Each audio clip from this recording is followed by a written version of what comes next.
Eu terminei a minha primeira leitura de 2025. E assim, eu fui enganada pelo TikTok.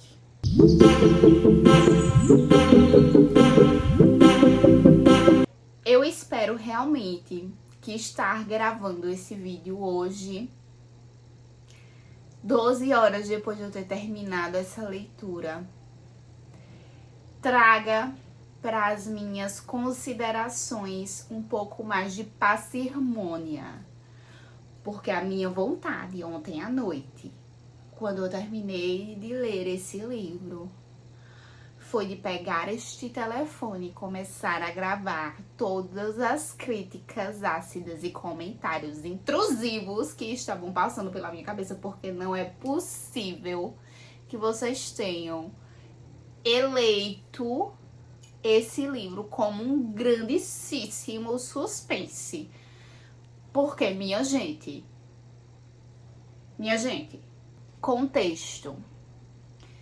Eu comentei lá na rede vizinha, no TikTok, acho que no dia 1º, que estava elegendo a minha primeira leitura de 2025 e que eu tinha alguns livros no Kindle e que estava querendo, enfim, escolher qual seria a minha primeira leitura e que muito provavelmente seria A Empregada.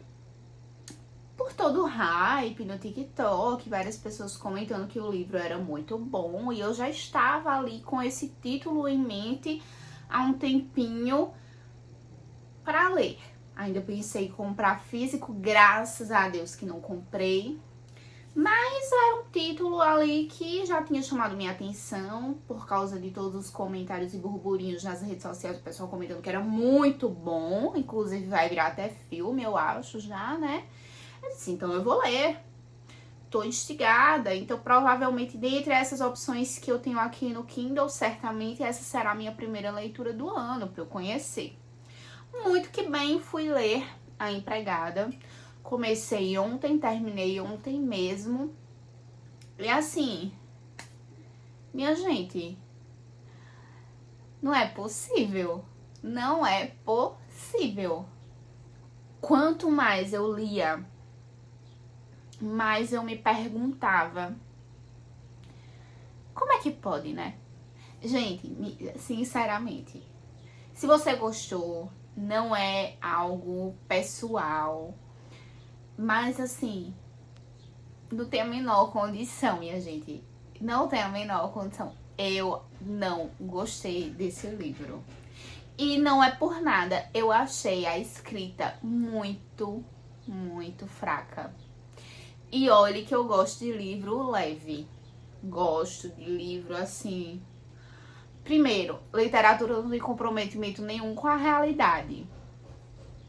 Mas assim, ele tem tantos furos que eu disse, minha gente, não é possível. Vamos aos poucos. Eu anotei interrogações que eu fui elencando ao longo da leitura. Eu preciso falar sobre elas, porque pra mim, ao final do livro, continuam pontas soltas.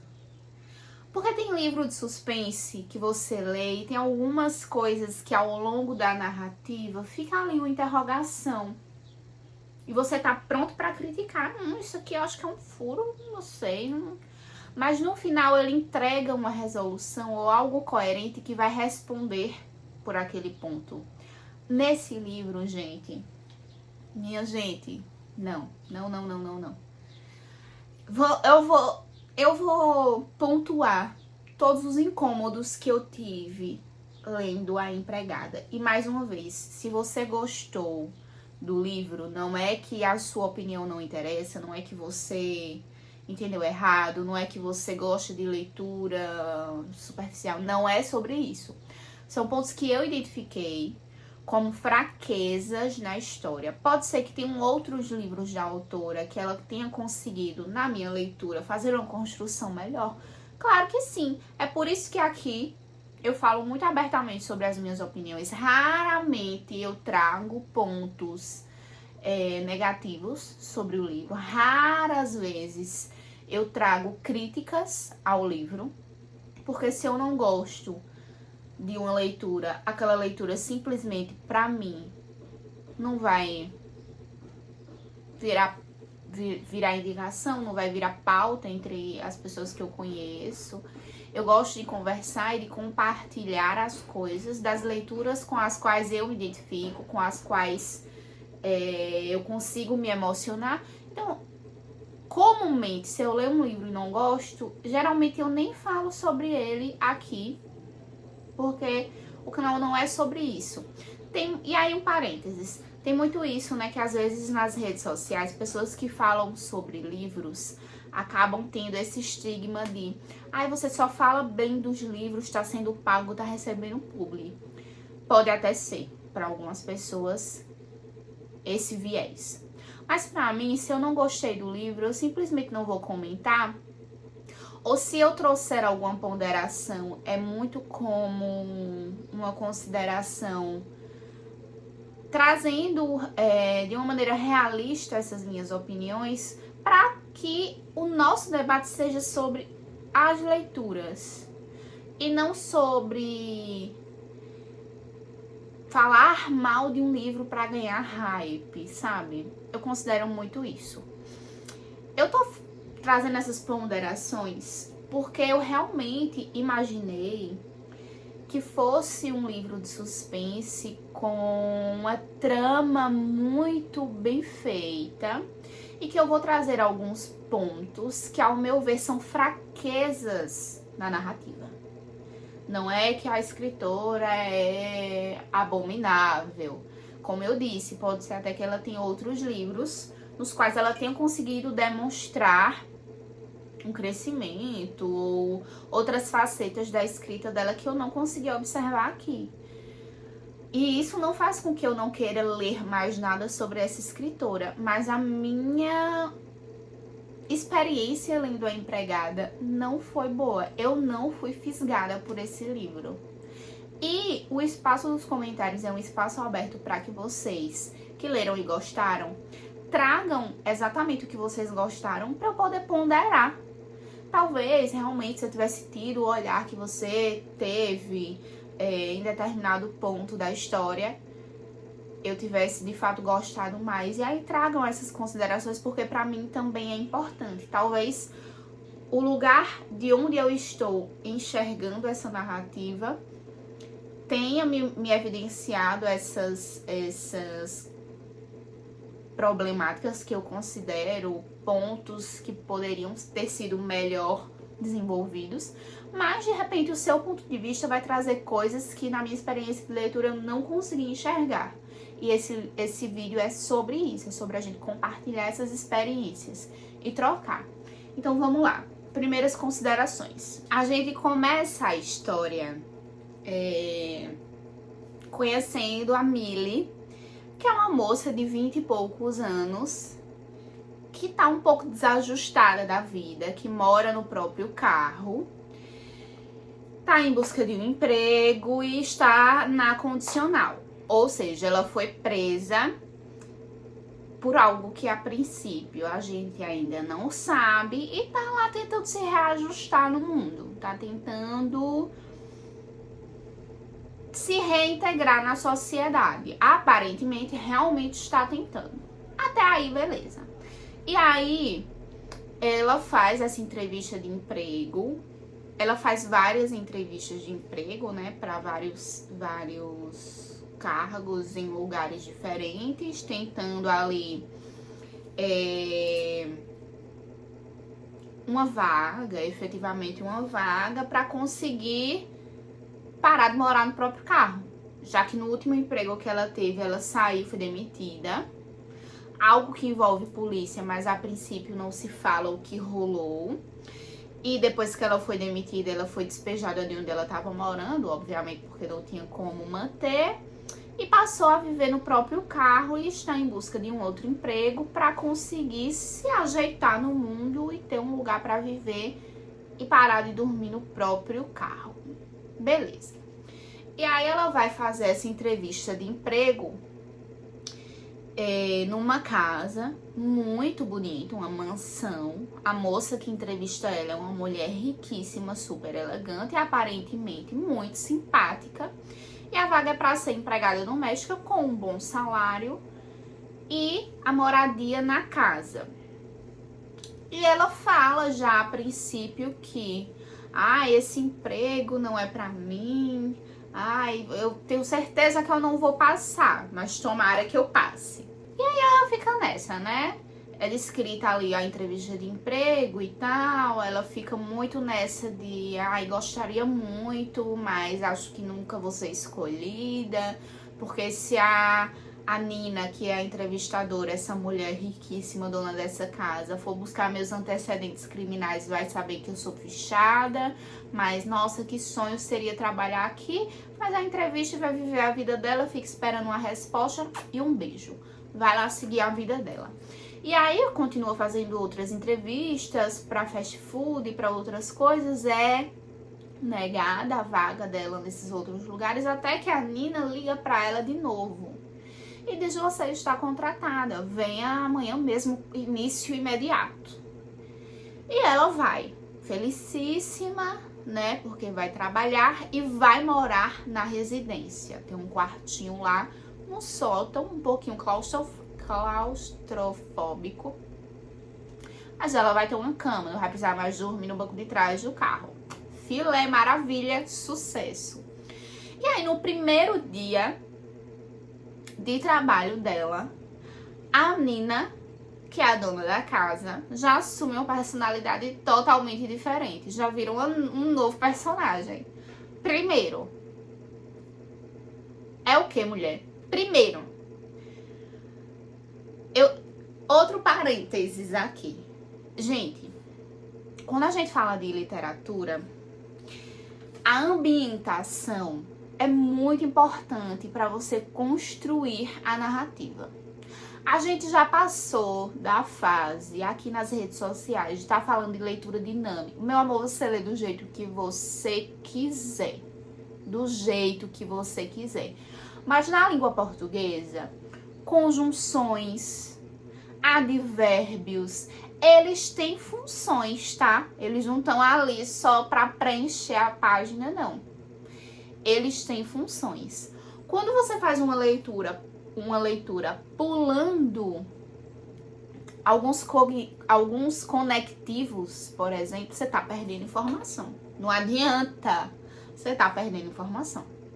Mas aí, você quer fazer sua leitura dinâmica, quer ler pulando os parágrafos e lendo só as falas, meu amor, a escolha é sua. Você faz o que você quiser da sua vida e não encha o saco de ninguém por isso. Mas ambientação é muito importante para a construção da atmosfera da narrativa.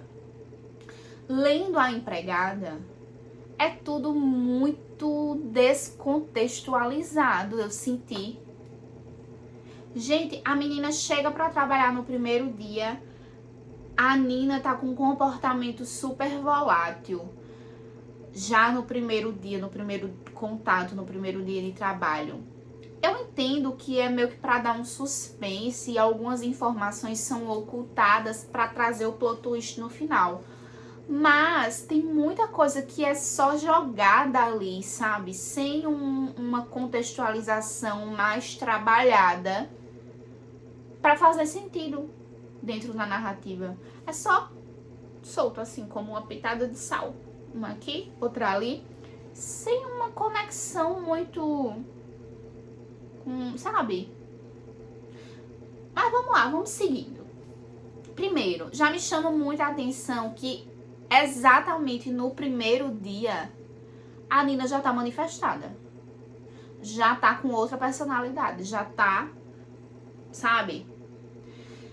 Eu acho que isso poderia ter sido melhor desenvolvido. Eu entendo que houve essa intenção de criar esse choque de mudança abrupta no jeito da Nina. Na entrevista ela ser super simpática, no telefonema ela ser super simpática, e já no primeiro dia de trabalho ela tá uma mulher totalmente diferente, grosseira e tal. Eu entendo, mas eu acho que isso poderia ter sido melhor construído.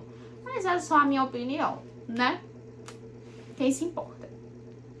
Aí, a Milly vê o chefe e já fica arriada pelo chefe. Tipo, eu entendi que ele é um homem bonito, mas ele é o seu chefe, mulher. Tu tava nesse instante dizendo que tu não tinha onde morar, que tava desesperada, louca por esse emprego. No primeiro dia, na primeira olhada que tu dá pro homem, tu já fica... Mulher... Mas tá bom, né? Eu também acho que isso poderia ter sido desenvolvido mais gradativamente. Uma coisa é você ver um homem bonito e, nossa, que homem bonito, né? Menina, passada. Outra coisa é você já ficar toda...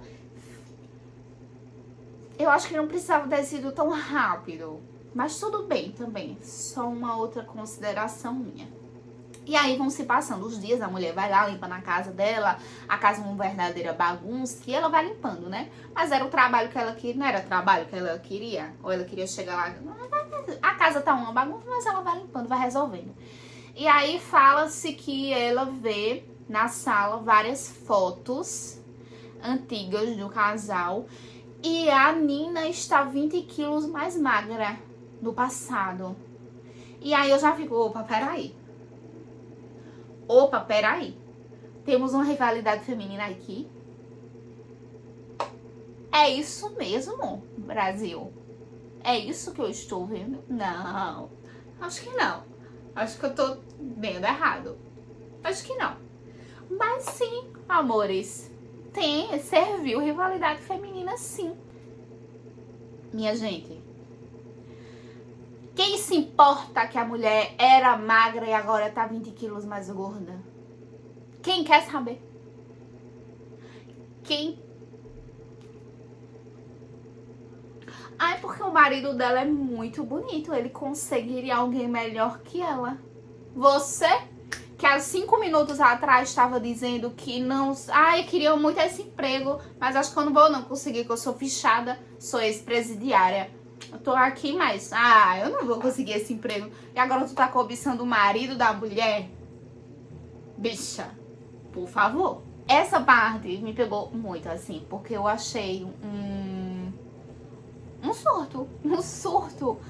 Minha gente, a personagem tava ontem se dizendo incapaz de conseguir essa vaga de emprego, porque era numa mansão, era com uma família riquíssima. Ai, eles não vão me querer pelo meu passado, se descobrirem que eu fui presa, mas eu quero tanto esse emprego, preciso tanto.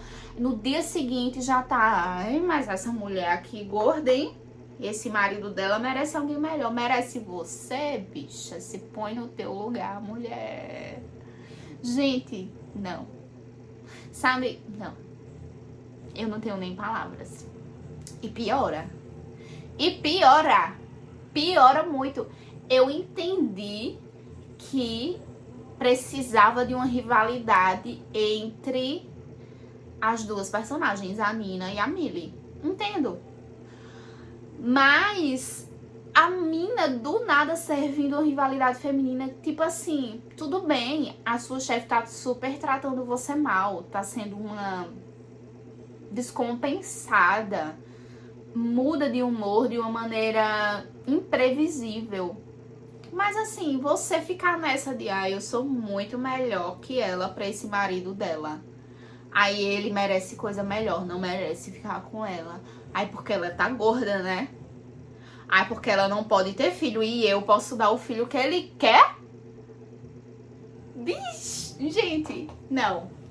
Não é possível. Não é possível. Quando eu cheguei nessa parte, eu disse, é sério que vão meter essa? De ela não pode ter filho e eu posso dar o bebê que ele... É sério? Minha gente, não, não, não. Fora todo aquele ar de superioridade que a Milly tem ao descobrir que a Nina toma, ou tomava, ou já tomou remédios antipsicóticos, né? Porque fica um ar ali de... eu sou melhor que ela porque ela tem problemas mentais. Fora isso. Mas assim, a gente seguiu na leitura, né? Que a gente é brasileira. E assim, fora outros elementos que vão sendo apresentados pra gente ao longo da narrativa e que vai se mostrando estranho e a Millie não se questiona, ela não para pra refletir sobre aquilo. E quando ela faz uma pequena reflexão sobre, essa reflexão é cortada de maneira abrupta com: ai, mas isso não é da minha conta. Mulher, ou você tá curiando as fotos do passado, né? E cogitando quem merece quem, porque engordou, porque emagreceu. Ou você não bisbilhota nada porque não é da sua conta. Eu entendo que tem ali uma questão de, gente, todo mundo é humano, todo mundo quer uma fofoca, todo mundo quer saber. Mas assim, quando ela começa a refletir algo que aparentemente isso é cortado e, ai, mas não é da minha conta. Como que, tipo assim, quer manter a personagem numa redoma de ingenuidade sobre o que tá acontecendo ao redor dela. Mas eu não achei bem construído, bem desenvolvido isso, sabe? Por exemplo, ela vai conhecer o quarto onde ela vai dormir, a tranca é pro lado de fora e isso incomoda ela, tá, mas só naquela hora. Aí ela vai abrir, aparentemente tá emperrado, depois ela consegue, sabe? Mas tipo, o incômodo dela, porque a tranca da porta do quarto onde ela tá dormindo é do lado de fora, é só no primeiro momento. Depois ela até se assusta em algumas ocasiões em que ela vai abrir a porta e ela tá emperrada, mas não é nada que mobilize ela a refletir sobre aquilo. Ou reivindicar uma modificação daquilo. Ela pede pra mudar a janela e não pede pra mudar a fechadura. Não é incisiva sobre isso. Tipo, ela vê marcas na porta. Quem é que vai dormir num quarto e vê marcas na porta e não se questiona? Ela não se questiona sobre coisas simples que estão acontecendo ao redor dela e que se torna inverossímil na narrativa, porque em outro contexto valeria um olhar sobre aquilo. E isso traz, na minha concepção, algumas lacunas. Eu entendo que no final se explica um pouco do porquê ela não se amedrontar com algumas coisas, né? Ela tem ali um aviso, ela tem uma pista de que aquele ambiente não é seguro por causa do Enzo. O Enzo solta pra ela pistas assim, que aquilo é perigoso, que o ambiente é perigoso. Mas ela não se questiona muito sobre aquilo. Ai, que doidinho, né? Falou perigoso. Por que será? Ela não reflete sobre essas coisas. E no final tenta-se explicar que esse jeito dela destemido é algo da personalidade dela. E é compreensível pra mim isso. Mas eu acredito que mesmo ela sendo destemida, mesmo ela não tendo medo, não se amedrontando com algumas coisas que vão aparecendo no cotidiano dela, isso não torna ela imune a pensar sobre aquilo. Sabe? Ela ignora coisas que talvez poderiam ter sido melhor trabalhadas, sabe? Até a forma como no final as peças se encaixam e um contexto maior é apresentado para ela é... O final para mim é muito como se, beleza, aconteceu tudo isso e ela deduziu o resto. Porque não houve uma conversa sobre, não houve um diálogo. Parece que o livro ele foi terminado ele foi concluído de uma maneira muito abrupta. Ela tendo vivido tudo aquilo que ela viveu, tem coisas que ela não viu, tem coisas que ela não fica sabendo. Para ela ficar sabendo, não era só olhar para Nina no final e ter um insight, e ter uma revelação. Precisaria ter uma conversa com a Nina para esmiuçar, para esclarecer algumas coisas. E fica muito num fórum de, ela viu a Nina e o restante se esclareceu na cabeça dela. Eu não acho que se esclareceu, não. Eu acho que valeria uma explicação, uma contextualização. E isso não é trabalhado também na narrativa. Mas enfim, né? São muitos pontos. Outra coisa que me incomoda profundamente. Ela ficou uma vez com... Gente, esse vídeo ele vai ter spoiler. Vocês sabem. Esse canal é a favor dos spoilers. Ela ficou uma vez com o chefe, que é casado, obviamente. Ficou uma vez com ele. Uma vez. A mulher já tá se imaginando... Na verdade, antes de ela ficar com ele, ela já tava se imaginando sendo a esposa troféu dentro daquela casa. Tudo bem, você achou o chefe bonito. Começa a devanear, supostamente ficando com ele. Mas aí você começa a se imaginar vivendo aquela vida, sabe? Mais uma vez, mulher, até um dia desse tu achava que nem ia conseguir esse emprego. Faz o quê? Uma semana e tu já tá se visualizando no lugar da esposa dele? Então vamos com calma. Vamos com calma nesse devaneio. Vamos dar uma segurada. Aí ficou uma vez com o cara. E tipo assim, acha que ele vai ser o marido dela. Mulher, vamos dar uma segurada. Tipo assim, você ficou uma vez com ele. Detalhe que ele sendo casado. Aí ele briga com a esposa, coloca a esposa pra fora de casa. No mesmo instante, no mesmo segundo que a mulher sai de casa, sem nenhum tipo de conversa sobre divórcio, sem nenhum tipo de conversa resolutiva, sem nenhum tipo de diálogo, por exemplo, vou resolver minha situação com ela e aí nós vamos ver como nós ficar. Nada. Algo totalmente irracional, movido pelo fogo no rabo. Eu sou a nova namorada dele. Mulher, eu vou sair do sótão, do quartinho de empregada e vou pra suíte principal. Só não vou agora por causa do cheiro da outra.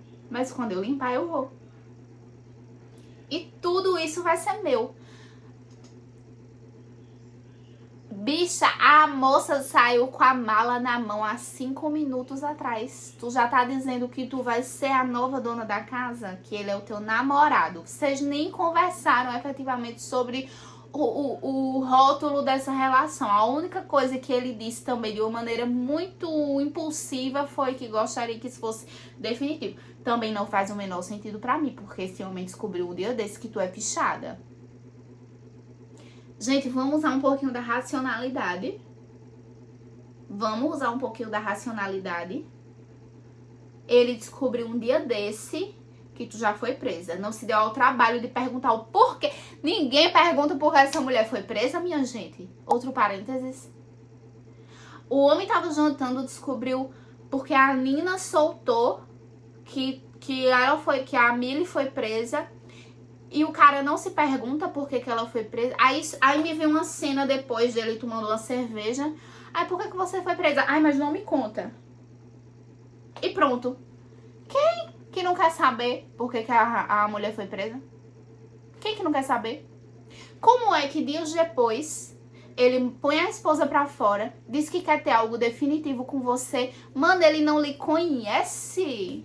Ele não te conhece. Ninguém sabe nem por que tu foi presa, se tu era inocente, se tu era culpada, se tu fez justiça, se tu não fez. Ele não te conhece. E como é que tu acredita que ele quer algo definitivo contigo? Dá maluca! Minha gente, não dá. Não dá. Aí dormiu uma semana no quarto de hóspedes com o chefe, depois que a esposa foi embora. Eu acho que nem é uma semana. Dormiu o quê? 2 noites? Quando o Enzo chega pra limpar o jardim, ela já fica com o cara da janela, com o Andrew. Ai, mas é mesmo, né? Ai, mas o nosso quintal é tão grande. Ai, mas o nosso jardim... Que nosso, mulher! Que nosso! Que nosso! Dele! Que ele botou a esposa pra fora e vai te colocar na... Que nosso, mulher! Tu tava morando no carro até um dia desse, sem de onde cair morta. Gente, pra mim é um descolamento da realidade. Deve existir pessoas assim na vida real, né? Mas assim, não faz sentido. Não faz o menor sentido. Não. Foram coisas que, assim, muito difícil de digerir nessa leitura. Aí tem outra coisa também que eu acho uma brecha nessa trama. Se a Nina tá tão descompensada, ameaçando a Millie, sendo totalmente abusiva com a empregada, por que ela não recorre a alguém? Se o Andrew, até então, aparenta ser isso antes deles efetivamente ficarem, né? No início da trama ainda. Porque eu tô indo e voltando, gente, porque eu vou lembrando das coisas, mas quem leu vai saber. Se antes deles ficarem, a Nina tá sendo tão insuportável, por que ela não tenta recorrer a alguém pra faça algum comentário sobre os abusos, o abuso de poder que a Nina tá fazendo com ela? Ela não conta pra ninguém. A Nina cria uma situação pra Millie meio que ser revistada no supermercado sob uma suposta acusação de roubo. Por que ela não conta pra ninguém? Se até então o Andrew, que é o chefe, é uma pessoa aparentemente tão sensata, tão pé no chão, que conhece a esposa, que sabe desses excessos que ela tem às vezes. Se até então ele é essa figura centrada, aparentemente, por que a Millie não vai até ele e conta esses supostos abusos que vem sofrendo da chefe para tentar uma solução? Tudo bem que depois a gente vai ver que não é bem isso. Mas se naquele momento a Nina tá sendo a exagerada e o Andrew tá sendo o chefe centrado, por que a Millie aguenta essas coisas calada? Tudo bem, ela precisa do emprego, ela é ex-presidiária, ela tá no condicional, ela não pode perder o emprego e ser demitida. Mas então por que ela, se já houve momentos em que o Andrew aparentemente ponderou a situação, por que ela não se reporta a ele de uma maneira profissional e diz o que está acontecendo e busca uma orientação, ou seja lá o que for? Isso não acontece. A Millie vai engolindo as excentricidades da Nina, vai engolindo essas violências que a Nina vai fazendo contra ela, e não dá em nada, não acontece nada. Tipo assim, ela vai tolerando, mas de uma maneira que, mais uma vez, não há reflexão sobre o que tá acontecendo. Ela só vai aceitando, pedindo desculpas e não reflete sobre isso, não pensa. Mas o que é que eu posso fazer pra evitar? O que é que eu posso fazer pra me proteger, pra me respaldar? Porque se acontecer alguma coisa, pra eu conseguir provar que não foi culpa minha, já que eu tô incondicional e eu não posso perder esse emprego, eu preciso me respaldar. Por que não há esse tipo de reflexão? Pra mim também é uma ponta solta. Aí tem outro ponto que também me deixa pensando. A Millie poderia ter se perguntado sobre, poderia ter pensado sobre isso e não pensou.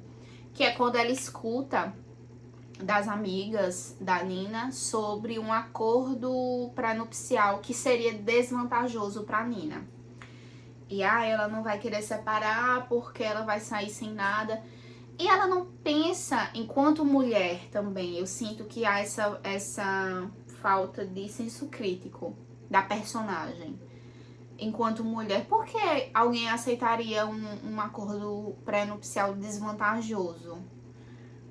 Ou essa mulher estava muito apaixonada e isso meio que a deixou ingenuamente cega, ou tem algo ali, porque você casa com uma pessoa, tudo bem que ela não era rica, ele era rico e ela casou com ele, mas a Millie não sabe disso. A gente só vai saber bem depois, pela perspectiva da Nina, como eles se conheceram. A Nina não se pergunta, a Millie não se pergunta em nenhum momento por que uma mulher inteligente, né, aceitaria um acordo prenupcial desvantajoso. Tipo, não faz sentido. O que o homem tá querendo proteger ali, né, com relação ao seu próprio patrimônio. E aí eu termino a primeira parte do livro achando o comportamento do Andrew estranho.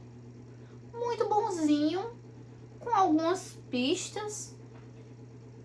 Não me diz muita coisa ainda. Não me diz que ele... Não me confirma que ele é de fato tão bonzinho, tão simpático e tão galera assim, quanto tá se construindo nesse primeiro momento. Principalmente quando a gente tem aquela fala de que ele não adotou a Cecília, que é a filha da Nina. E há uma fala de que eu não adotei porque você não deixou. E a Millie não se pergunta. Tudo bem, a Nina tá sendo aqui super excêntrica.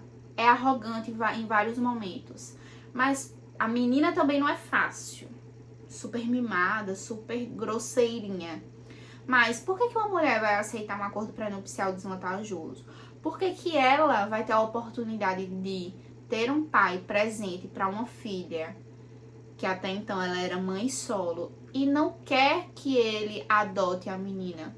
Tem algo aí. E aí eu finalizo a primeira parte do livro com essa pulga atrás da orelha. Só que a pulga também devia estar na orelha da Millie, né? Mas não tá. Mas tudo bem, a gente segue. Mesmo com aquela descoberta da Millie de que a Nina realmente toma antipsicóticos e que já teve uma passagem no hospital psiquiátrico porque teve um episódio em que tentou fazer algo violento contra a filha e contra ela própria e tal. Mesmo com essa situação, que é chocante, que é uma descoberta chocante, a Millie ainda enxerga muito a Nina como alguém inferior, com um olhar de estigma sobre ela, de tipo, eu sou melhor que ela porque eu não tenho problemas psiquiátricos, sabe?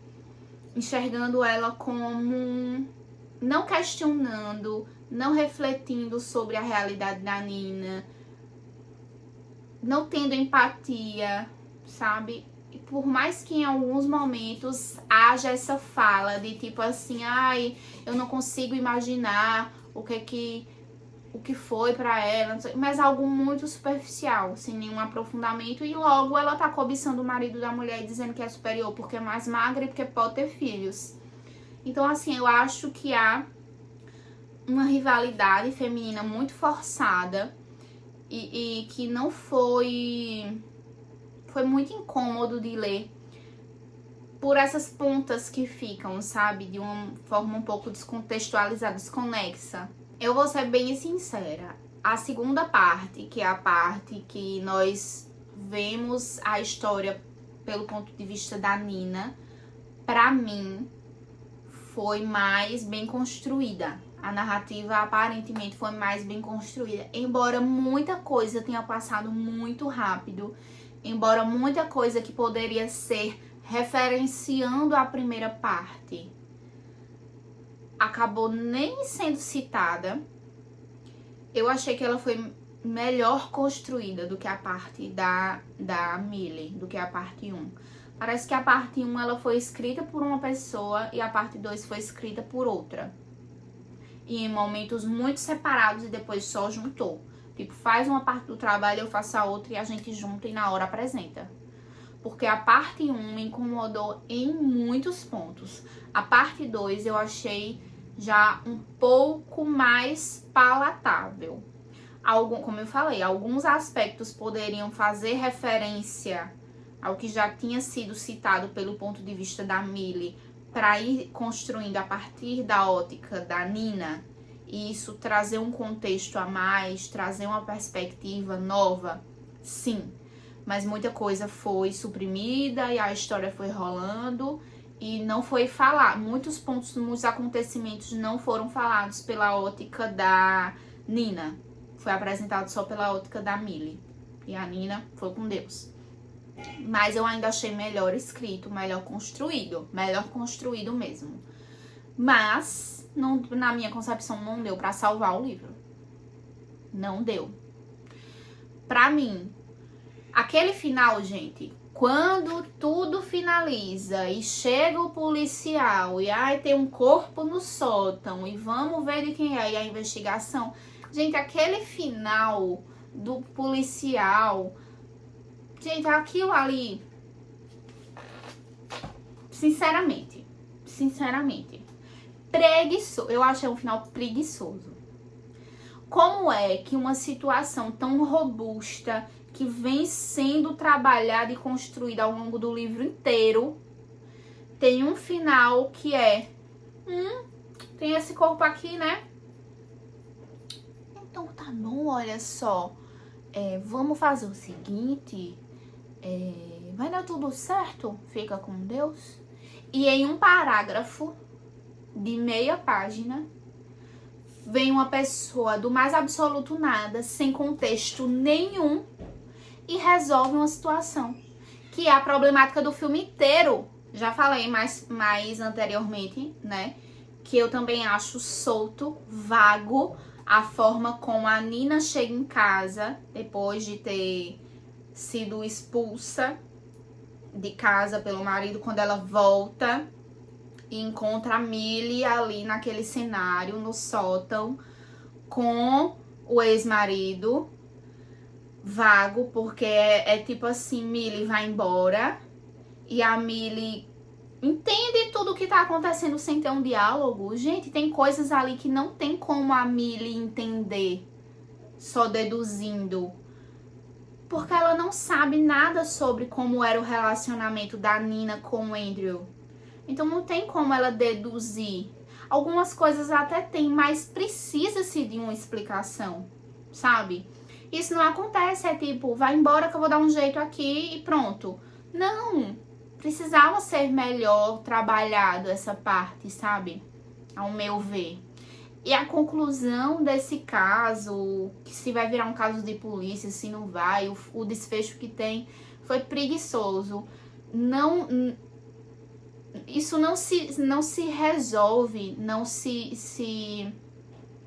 Era uma situação supostamente problemática, que valia até uma investigação policial, que deveria ter tido um esmero a mais para ser concluído. Não ia ser concluído com um diálogo, supostamente, um diálogo de um policial aleatório que apareceu falando 3 frases em voz baixa e dando um fim naquela situação.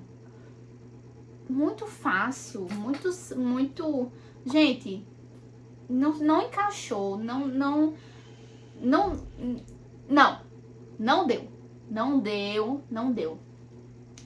Eu não sei se foi um receio do livro ficar extenso demais. Eu não sei se foi algo pensando aí numa fórmula que ia funcionar, de vamos colocar personagens com esses estigmas, com esses estereótipos e no final, plot twist, seguir essa formulazinha e vai dar certo. Não acho. Eu gostei da forma como os problemas com excesso de raiva da Millie foram trabalhados. Eu gostei de como ela se coloca na segunda parte, de como ela se defende do que o Andrew tenta fazer com ela, de como ela lida com aquilo, de como ela tenta resolver a situação ela mesma, porque justifica um pouco as outras ações que ela fez, porque traz ela como alguém que é reativa e fez um sentido ali na história, mas acho que demorou-se muito para falar e para explicar isso da personalidade dela. Demorou-se muito na história para falar por que ela foi presa, afinal. Por que ela é uma pessoa que hoje não tem contato com os pais. Quando isso é explicado, é muito solto assim. É por isso. Pra justificar o que ela vem fazendo depois. Eu acho que isso poderia também ter tido uma ambientação e uma contextualização melhor. Mas compreendo. Achei interessante a escolha de colocar ela como alguém que vai vingar outras mulheres. Achei interessante a forma como ela se defende, se posiciona e se impõe contra as violências que o Andrew tenta fazer com ela quando a esposa dele vai embora e ele fica com ela. Gostei da escolha de trazer ela como essa mulher que você não vai ser violento comigo e eu vou lhe mostrar o porquê você não pode ser assim comigo. Achei interessante. Talvez em uma outra ambientação, com outro trabalho na narrativa, gente, isso seria meu livro favorito. Mas, com todos esses pontos que eu enxergo que são algumas lacunas que vão sendo deixadas ao longo da narrativa, quando eu chego nessa parte eu nem consigo comemorar. Porque, pra mim, a história já caiu como um castelo de cartas. Essa que é a melhor parte do livro, que é ver o Andrew sofrer, pagar, sentir na própria pele as violências que ele causa, acaba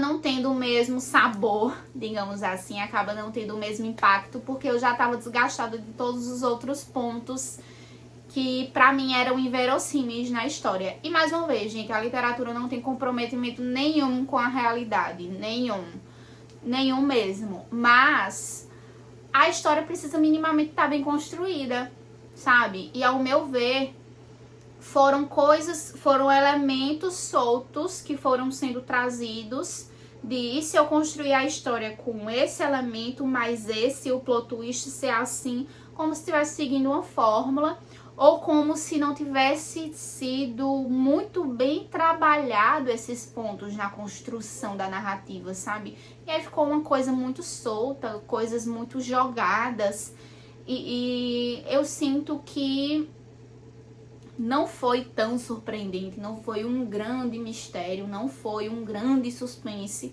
como eu achei que seria. E tá tudo bem também, né? É muito da experiência individual de leitura. Por isso que eu convido vocês que leram e gostaram a colocar aqui nos comentários as suas opiniões, o que atraiu vocês nesse livro, para eu também entender sobre outros pontos de vista. O que talvez eu deixei escapar, o que talvez eu poderia ter lido com um olhar diferente para entender melhor a história ou me envolver melhor. Então fiquem à vontade para comentar aqui as suas impressões do livro e a gente fazer um grande diálogo, o que vocês discordam das minhas impressões e o que vocês concordam e o que vocês não consideraram e que eu possivelmente posso ter trazido, e também tragam pontos que vocês acreditam que eu não considerei na minha leitura pra gente conversar sobre. E fiquem à vontade também para me sugerir novas leituras. Um beijo e até o nosso próximo bate-papo. Tchau!